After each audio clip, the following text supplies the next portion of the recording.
Put it in a piece. The trans business across Europe is astonishing. I had a paper some months back where I looked at some of the royal families of Europe going back over the last 100 years. Yes. Yes. And you can, they jump out at you. The male qualities, they are actually comical. I mean, isn't that, but it's amazing, isn't it? I mean, the royal families of Europe are full of, trannies, basically. Trans people, transsexual. I mean, that's kind of mind-blowing, right? Really. It is. Now, you could imagine that would have been feasible in the old days, before the use of photographs and video and all of that, where the people wouldn't get to see them very often. And when they did, they wouldn't get much chance to study them. Yeah. And when the camera became available and video and film footage became available, we had a brief window where we could see them in the raw, if you like. But in the last 20, 30, 40 years, they appear to have greatly improved the quality, so that they're much more convincing transgenders now. Yeah. And of course, they carry out more surgery on them now. I would recommend, if you're interested, to go out and check some of the junior members of the British royal family. Oh, yeah. The ones who are around 5, 6, 7, 8. They are just like little boys, Yeah. But by the time they're 13, 14, 15, between the chemicals and the hormones, the surgery and so on, they will be more convincing females than they are at the moment. Yeah, it's just such a strange thing to do. For just normal people like us, we just think, why would anybody want to change their gender or pull out, try to do this deception? And now, do you think it's something they have to do to please their gods, right? Their master? I think it is. I think it's part of this cult, club, society. Mrs. Thatcher made a famous remark years back. She was one, and she spoke about a certain person who was getting above a station, and she was saying, he is not one of us. Mm. And, at the time you would tend to think, well, they're speaking only of the power elite. But now that we have a different coloration on that now, because we see it could possibly mean that he wasn't a member of this club.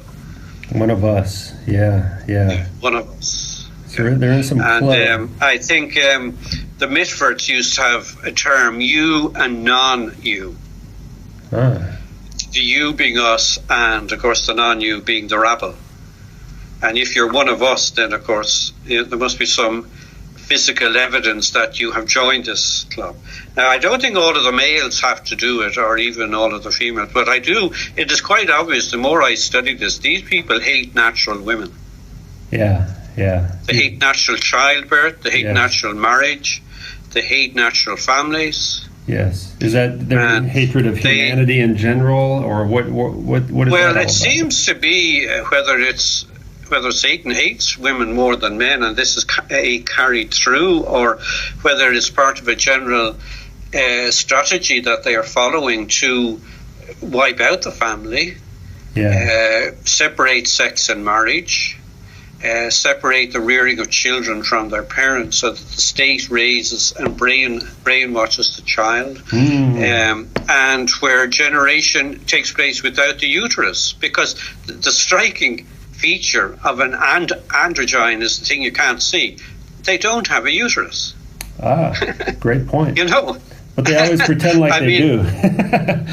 Pardon? The fake pregnant bellies. They have fake pregnant bellies. Yeah, the fake pregnancy. But this is what they all have in common. The men who are men don't have a uterus, and the women who are actually men don't. Yes.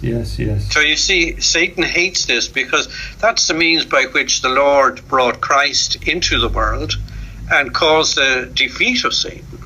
And also Satan in the garden, I mean, he went for the woman because he knew that was the weaker of the two, and he could deceive her.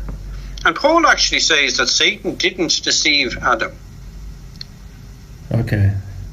Adam rebelled. You see, Adam had this amazingly beautiful partner. The most beautiful woman who ever lived.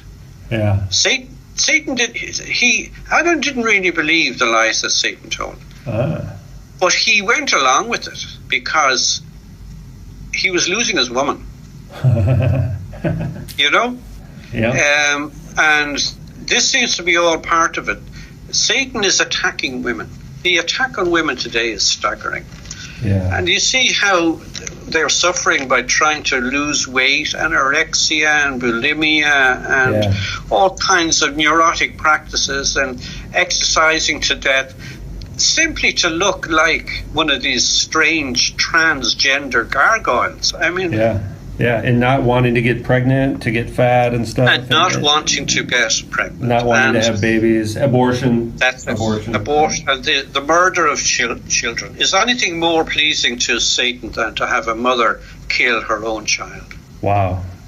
It's just astounding. Wow.